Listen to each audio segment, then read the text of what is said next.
Marción es un gran aliado de los miticistas. Su importancia radica en que Marción publicó el primer texto atestiguado de las cartas paulinas, la primera colección paulina conocida. Por tanto, debemos prestar atención a lo que dice sobre Jesús, o mejor dicho, a lo que no dice. No dice nada sobre que Jesús haya nacido de una mujer, o que descienda del linaje de David. No menciona a su madre ni a sus Jesús. No menciona a los 12 discípulos, aparte de Judas, Santiago, Pedro y Juan. No menciona las apariciones de la resurrección a Santiago, ni a Pedro, ni a los 500 hermanos al mismo tiempo. Incluso esos pequeños pasajes, que siempre fueron una espina en el costado de los miticistas, desaparecen en el texto más antiguo de Pablo, y eso hay que tomarlo en cuenta. Podemos decir con certeza que Cristo sigue siendo un personaje principal en el Apostolos de Marción. Incluso el Pablo de Marción menciona que Cristo fue crucificado por los gobernantes, que podrían ser humanos o demoníacos. El Apostolos culpa a los judíos de matar a Jesús, que es muy similar a la trama de las narrativas de la pasión en los evangelios. El Apostolos menciona las instrucciones que Cristo dio en la última cena, una comida real, y también recoge enseñanzas que Cristo dio sobre el matrimonio, tal como que no está permitido divorciarse. El Apostolos supone que Cristo fue, al menos en algún momento, un ser que estuvo en la tierra, aunque no se mencione nada específico sobre su vida terrenal. Vivió y murió en algún momento, y no hay una razón convincente para negar que nació. Aclaro, yo no soy miticista. Creo que el miticismo es una postura extrema, y mi trabajo académico en este canal busca que la gente adopte posturas más equilibradas y moderadas. Al mismo tiempo, es históricamente relevante que el Pablo de Marción muestre aún menos interés en la biografía de Jesús. Tengan en cuenta que ni Pablo ni siquiera los autores de los Evangelios intentaban escribir biografías de Jesús en el sentido moderno. Las cartas de Pablo y los Evangelios son documentos escritos por personas que vivieron décadas después de Jesús. Estas personas trataban de resolver problemas y abordar cuestiones en sus iglesias. Que yo sepa, nadie en la iglesia primitiva negaba la existencia de Jesús. Ningún autor de los Evangelios tenía que argumentar a favor de la existencia de Jesús, ni documentar su nacimiento, educación o muerte. Hablaron de su nacimiento y muerte, no por interés histórico, sino porque estos eventos eran vistos como salvífica o religiosamente pertinentes. Los autores de los Evangelios se presentaban como historiadores, pero no estaban interesados en la historia o en la causalidad histórica. Eran una élite, escritores religiosos, contando lo que entendían como historia de la salvación. Nunca les hizo falta la causalidad histórica para contar una buena historia. La popularidad de los evangelios lo demuestra. Con el paso del tiempo, los primeros católicos empezaron a enfrentarse a personas a las que llamaban docetistas. Eran personas que creían que Jesús no era completamente humano, que no nació, que no sentía dolor, hambre, cansancio o que no estaba compuesto de carne común. Hay muchas teorías al respecto. Así, los primeros editores católicos se vieron motivados a añadir pequeños detalles a los evangelios y a las cartas paulinas, enfatizando cosas como el nacimiento de Cristo, su sufrimiento y su corporalidad. Por eso, en las primeras ediciones católicas de Gálatas y Romanos, encontramos frases sobre Cristo, nacido de mujer y de la descendencia de David. A estas las podemos llamar interpolaciones antidocéticas. No están hechas para argumentar que Jesús vivió en la piedra. Por supuesto, los apologetas modernos pueden tomarlas como evidencia de la historicidad de Jesús. Recuerden que lo que los autores y editores del Nuevo Testamento dicen sobre Jesús estaba motivado por sus propios intereses. Si no mencionaban algo, eso no es prueba de que creyeran que no existía. La ausencia de evidencia solo es evidencia de la ausencia de evidencia. Por poner un ejemplo más moderno, supongamos que escribo un libro sobre el movimiento por los derechos civiles en los años 60. En el libro menciono muchas veces a Martin Luther King Jr. Incluso lo honro con nombres y títulos venerables, pero nunca me refiero a detalles biográficos suyos, solo a los efectos liberadores generales de su obra. Dentro de 2000 años, si alguien toma mi libro, lo lee y dice que, según Litu A. Martin Luther King, no existió. Esa persona estaría equivocada. Esa persona únicamente podría afirmar que Litua tenía muy poco interés en los detalles biográficos sobre Martin Luther King. Podrían buscar razones por las que Litua tenía tan poco interés biográfico. También en el caso de Pablo, en la primera versión atestiguada de sus cartas, él casi no da detalles biográficos sobre la vida de Jesús. A partir de estos datos, no podemos concluir que para Pablo, Jesús no existió. Solo podemos concluir que el Pablo histórico tenía muy poco interés en los detalles biográficos de la vida de Jesús. Luego, podemos preguntar por qué. De hecho, hay una muy buena razón para hacerlo. La autoridad de Pablo no se basaba en su relación con el Jesús histórico o biográfico, el Galileo que vivió en la piedra. La autoridad de Pablo se basaba en una revelación de Cristo desde el cielo, o posiblemente en el cielo. Pablo solo conocía, y solo afirmaba conocer, a este Cristo celestial. Incluso, Pablo menciona que elige no conocer a Cristo según la carne.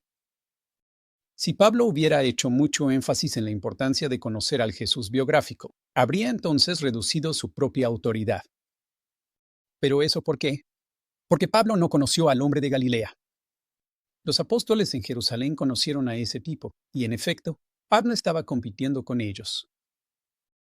Podemos decir que, en ocasiones, su relación con los apóstoles de Jerusalén parece haber sido tensa. Tampoco tenía razón alguna para aumentar la autoridad de sus competidores en Jerusalén y reducir la suya. Lógicamente, Pablo no enfatizó ninguno de los detalles biográficos de la vida de Jesús.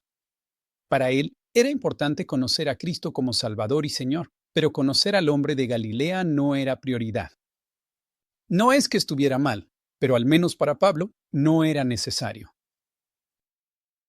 Aunque no soy un miticista, soy un gran defensor de que los primeros escritores católicos mitificaron a Jesús a través de sus narrativas y discursos. De hecho, Marción señaló esta tendencia en su propia época. Por supuesto, tenemos que reconstruir las opiniones de Marción a partir de los heresiólogos, pero en este caso, tenemos una sorprendentemente clara declaración de Tertuliano. Contra Marción 4.4.4. Cito, Marción, en sus antítesis, argumentó que su evangelio fue falsificado por los defensores del judaísmo, para hacerlo un solo cuerpo con la ley y los profetas. Y a partir de esta falsificación, incluso inventan ficticiamente a Cristo. La frase inventan ficticiamente es el latín confingo, que puede significar inventar, idear, fingir o fabricar. Personalmente, este comentario me sigue sorprendiendo. Si lo estoy entendiendo correctamente, entonces, en sus antítesis, Marción acusó a sus primeros oponentes católicos de inventar un Cristo ficticio. Ellos inventaron un Cristo ficticio al falsificar o interpolar el propio Evangelio de Marción o algo parecido, con una serie de historias y dichos que lo fusionaron con la trama y el mundo narrativo de la Biblia hebrea, también conocida como la Ley y los Profetas. Las historias míticas incluirían cosas como el nacimiento virginal de Cristo en un establo, su visita por pastores y ángeles, su circuncisión en el templo judío, su genealogía, su visita al templo cuando era un niño de 12 años. En resumen, la mayoría de las historias que ahora se encuentran en los capítulos 1 al 3 de Lucas canónico. Estas son historias maravillosas sin duda. Han inspirado a millones, si no es que a miles de millones de personas. Pero son una invención. Y muchas veces, la ficción tiene más impacto como literatura. Piensen en las historias de Dan Brown y J.K. Rowling y el impacto que han tenido. Y por eso, se puede argumentar que el Nuevo Testamento canónico tenía una ventaja sobre la edición de Marción, porque incluía más elementos ficticios que los cristianos encontraban espiritual y emocionalmente atractivos. Y todavía lo siguen haciendo. Hay que ser claros, Marción era cristiano, un seguidor y devoto de Cristo. Él no creía que Jesús, el hombre, fuera un mito. No negaba que una crucifixión real, o una última cena real, o una resurrección real hubieran ocurrido. Pero él consideraba que todo el material que se añadió al Evangelio de Marción, todas las llamadas profecías, los relatos de la infancia, las genealogías, era mito o mítico. Y en gran parte, como académico, creo que tenía razón con esa conclusión. La mayor fortaleza del cristianismo ortodoxo, su tan convincente historia, también es su mayor debilidad. Por tanto, existe tanto un miticismo radical como un miticismo moderado. En el miticismo radical, la teoría es que Jesús no existió. Sigo creyendo que nadie en la antigüedad hizo esa afirmación. La gente en la antigüedad nunca argumentó que Jesús no existió. Críticos no cristianos como Celso argumentaron que la historia cristiana sobre Jesús era mítica, pero nunca dio el siguiente paso, negar la existencia de un Galileo de carne y hueso. Simplemente no se le ocurrió. En otras palabras, no existe miticismo radical en la antigüedad, pero el miticismo moderado es algo distinto.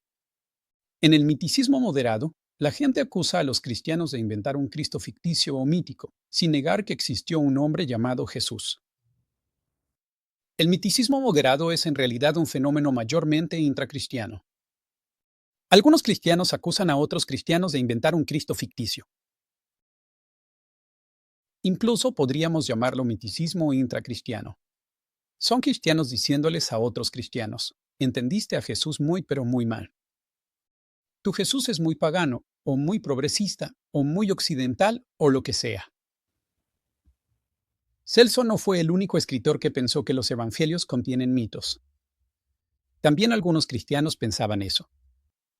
Marción y sus seguidores propusieron que los evangelios canónicos habían sido creados o editados por razones apologéticas, para responder a objeciones contra el cristianismo como una fe novedosa, pero que estos evangelios también incluían material completamente inventado. Para los marcionitas, cualquier material que no estuviera en su evangelio no solo era visto como no inspirado e ilegítimo, sino como inventado y falso. Es decir, los marcionitas eran partidarios del miticismo moderado. El miticismo moderado suele tener un propósito opuesto al del miticismo radical moderno. Hasta donde yo veo, el miticismo radical busca deslegitimar e incluso destruir el cristianismo. Matarlo de raíz, por así decirlo. Pero el miticismo moderado tiene como objetivo aparente preservar el cristianismo, purificándolo de sus propios mitos evangélicos, los mitos que convirtieron a Jesús en un Mesías judío, en vez de un Cristo cósmico. Para Marción, Cristo el Salvador era la verdadera esencia del cristianismo y el Mesías judío era el mito. Para más reflexiones sobre los mitos evangélicos, por favor revisen mi libro, Cómo los evangelios se convirtieron en historia, Jesús y los mitos mediterráneos. También quiero hablarles de otro libro que acabo de escribir y que ya está a la venta. Se llama Críticos del Cristianismo. En este libro, hago algo que no se había hecho desde los tiempos de Thomas Seyler.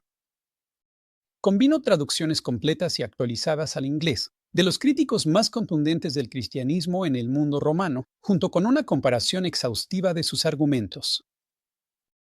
Retomo el ataque sistemático de Celso contra Jesús, la erudita exposición de falsificaciones de Porfirio y la reinterpretación de la historia cristiana por parte del emperador Juliano. Este volumen revela una tradición sofisticada y en evolución de pensamiento anticristiano que abarca desde el siglo II hasta el IV.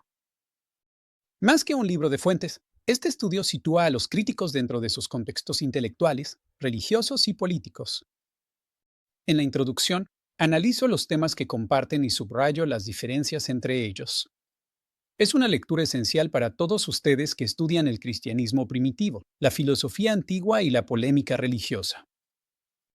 Porque les ofrece una ventana para entender cómo el cristianismo fue comprendido, analizado y cuestionado por sus más inteligentes oponentes antiguos. Si conocen mis obras anteriores sobre Porfirio y Juliano, saben que traduzco los fragmentos y testimonios de ambos autores con un breve comentario. Para obtener ese material, tienen que conseguir esos títulos anteriores. Lo que hace relevante a críticos del cristianismo es que reúne las reconstrucciones de Porfirio y Juliano, junto con mi traducción íntegra y mi introducción a El discurso verdadero de Celso. Básicamente, en este libro van a encontrar a los tres, es decir, las palabras reconstruidas de estos tres críticos. Y en el capítulo final, hago algo que nunca antes se había hecho. Les presento cuadros comparativos que muestran los puntos en los que los tres críticos coinciden y difieren. Analizo temas como los milagros de Jesús, sus genealogías, la doctrina de la Trinidad, la disputa entre Pedro y Pablo, las escrituras como mito, los mitos de la creación, contradicciones en la tumba y mucho más. Amigos, este no es un enorme canal de YouTube. No dependo de las vistas para obtener ingresos, sino de cosas como Patreon, la Academia Gnosis y la venta de libros. Si en verdad quieren apoyar este canal y este trabajo académico, por favor consideren adquirir Críticos del Cristianismo. El enlace está en la descripción y chequen mi página web para ver más opciones.